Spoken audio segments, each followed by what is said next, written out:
back with another video. Today is another video in my Being a Librarian 101 series, and today I am here to talk about YA Lit. So a lot of people have asked me like what types of classes I've taken, and a lot of the classes that I took dealt with YA Lit and Children's Lit, so I'm not going to do Children's Lit in this because that's going to be a longer video. This one with YA Lit has a less, I don't want to say less but yeah, more like a less complex history, so I'm gonna talk about it in this video and keep them kind of separate. So what I'm going to be delving into is a little bit of what it was like with the YA Lit class that I took, and then the overall history of YA Lit, because here on booktube there seems to be a lot of reading of YA. There are a lot of booktubers that don't read YA, but a majority of booktubers who are out there do read a lot of YA, and a lot of times I feel like people don't necessarily always know the history of YA, and this is something that I had to learn when I decided that I wanted to be a teen librarian. Because I am a teen librarian, I needed to know the history of YA Lit. So I'll start with what I know about the history of YA Lit, and then I'll tell you a little bit about what I had to do in my YA Lit class. So YA Lit is not something that's always been around. I think that people have this misconception that because it's popular now, because it's popular on booktube, like it's always been around. It has not always been around. It took a while for it to actually blossom and bloom. The first time, and this is kind of contended and people argue about this, the first YA book was apparently written in 1947, and it was called The 17th Summer. This is the first known YA Lit, but you have to understand too that YA is also aligned with the concept of teenagers. So until the 30s and 40s, teenagers, that age group, that classification did not exist, but the terminology for categorizing them did not exist. You either had children or you had adults.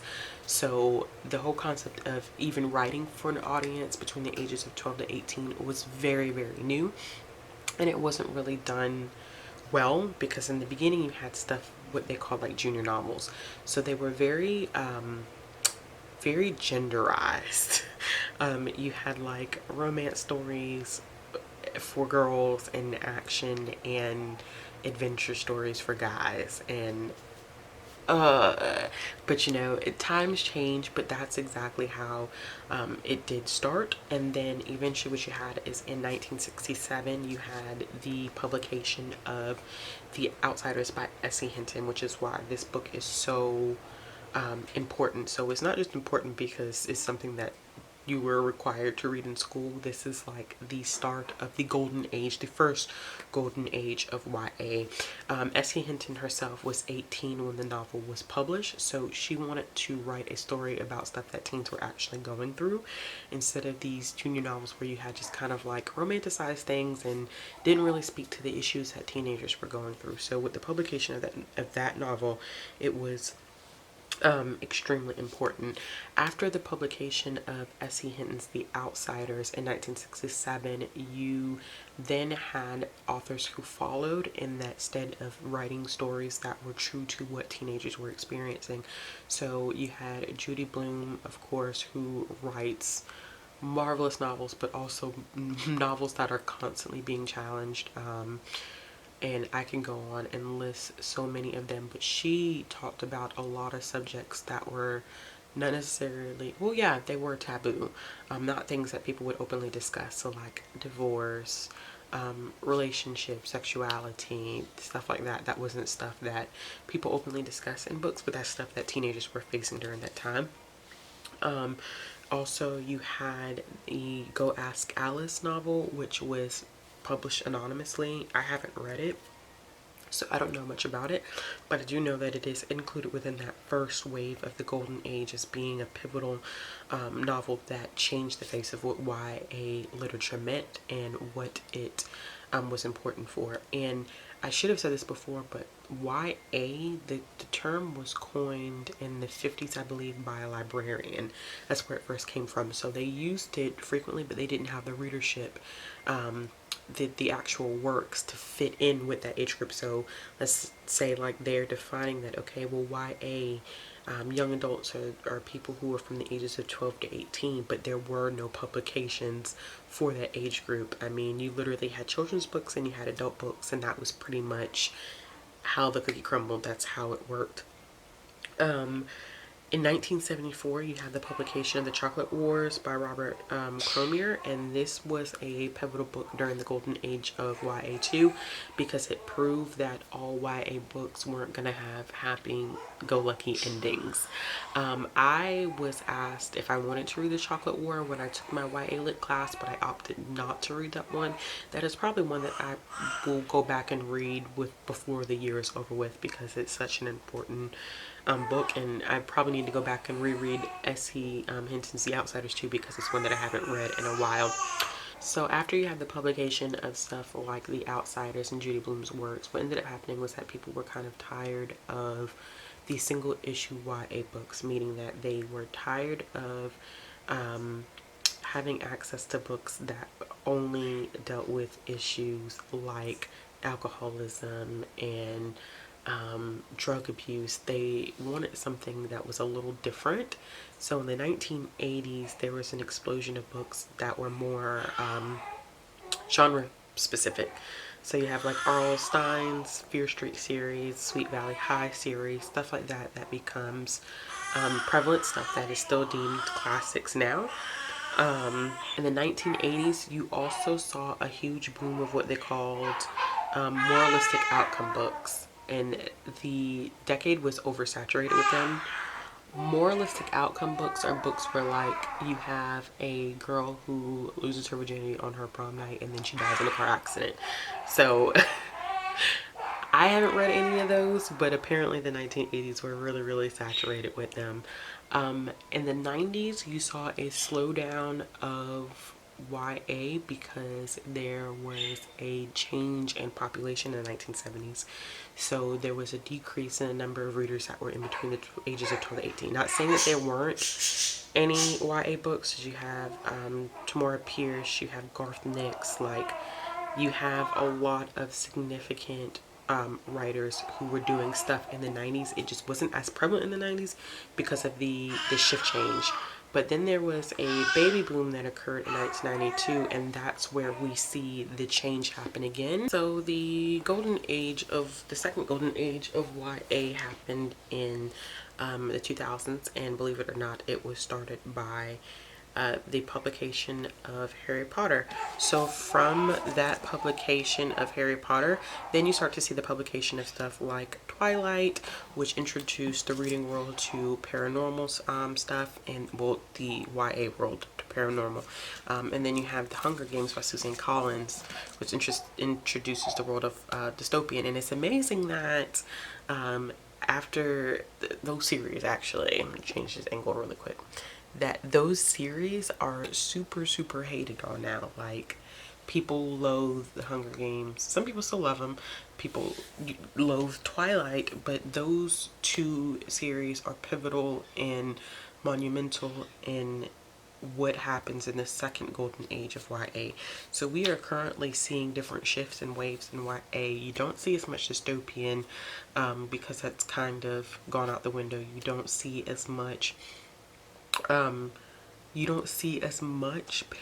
There's still paranormal, but not paranormal that you would find with like the publication of like the Twilight series or the Mark series by PC and Kristen Cass. Those are not as prevalent anymore. Now you're starting to see a shift towards fantasy. Fantasy seems to be the in thing right now. A lot of fantasy, a lot of emphasis now on own voices and getting authors of color into the publishing industry. So it is a constantly changing industry, and it's interesting to see how far it's come from. Now, in terms of librarianship, it depends on what program that you go into, but typically they will have you take some sort of maybe history class related to children in YA Lit, and an actual literature class, meaning actual reading materials. So I did the reading materials for Teen Lit, and we had to read from several different categories, and I like that the class focused on and emphasizes subgenres within YA. So it's not just YA, because a lot of times what you see in a library, even in mine, is you just see YA fiction. You don't see any subgenres of like fantasy, mystery, historical fiction, science fiction. You don't see any of that. It's just all YA fiction. But for us, we had to actually read a book from different categories, whether it was historical fiction, realistic fiction, mystery, horror, paranormal, YA, graphic novels, book to movie adaptations. It was such a rich class, and I read a lot of things that I probably wouldn't have read had it not been for the course itself. I just really enjoyed it and thought it was just a unique experience. I was exposed to a lot of YA based literature magazines like The Bookhorn, which you definitely should check out if you've never checked it out before. School Library Journal, also another good resource to check out if you're really interested in reviews related to YA lit. I think that it is a great experience to see people review it. And I was introduced to a host of other book bloggers that I had to find on my own time that specifically were interested in reviewing YA lit. So that basically kind of, and it's not anything intensive with that. If you guys want to hear about what I read in the class, I can let you know in a different video, but I just wanted to give you kind of some back history on YA and how it necessarily ties into or how it tied into my program. And it still ties, and let me do this a bit, it still ties into my job today. So I have to keep up with the current trends of YA lit because I am a teen librarian. So that means that when it changes, I have to be abreast of the changes. I have to be aware of what's popular, what authors are popular, what books are selling, what's being marketed, because those are the books that are probably 9 times out of 10 are going to reach our teens, and I need to be aware of that information all the time. So if you're interested, and that's with any profession or any subsection of librarianship that you go into, if you are an adult librarian, children's librarian, teen librarian, or a media specialist, you have to be aware of the current publishing trends and the history behind whatever group that you have an emphasis in, because it's only going to help you. It helps significantly with reader's advisory. So I don't do as much now, but in the past I've done a lot of reader's advisory, and having knowledge of what YA literature has been like and what direction it's headed in has really helped with reader's advisory. It helps when a lot of the teens have to read stuff that's required reading. We recently did a publication where we focused on, you know, if your child has to read The Scarlet Letter, here's a YA book that, you know, may help them relate to the book better.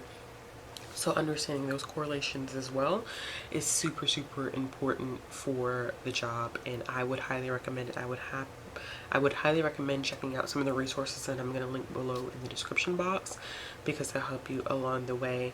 I also may end up, I'm thinking about maybe doing a recommendation video for older YA materials that were in the first golden age, because a lot of times we do recommendations based on the second golden age, which is the 2000s and forward, whereas we missed out on the YA books that were a part of the late 60s, 70s, 80s, and 90s. Those are important works as well, and it's a heck of a backlist, but I would definitely be interested in kind of taking on that project of reading and reviewing and recommending. So if that's something that you would like to see, let me know in the comment box below. As always, if you guys have any questions or if you have any ideas for future ideas for this video series, please let me know. I've been getting a lot of great feedback. These are some of my most highly viewed videos on my channel, so that's great. It's letting me know that this is becoming a success, and I really am happy about that. So as always, just keep the ideas coming. I have a couple of ones that I'm really interested in doing that will be out probably in the forthcoming months, and we may take it a notch higher coming in the year 2020. But as always, if you like this video, give it a thumbs up. If you want to see more content from me, click the subscribe button. If you're interested in following me on social media, all the links will be down in the description box. As always, I hope you guys have a wonderful day. Bye.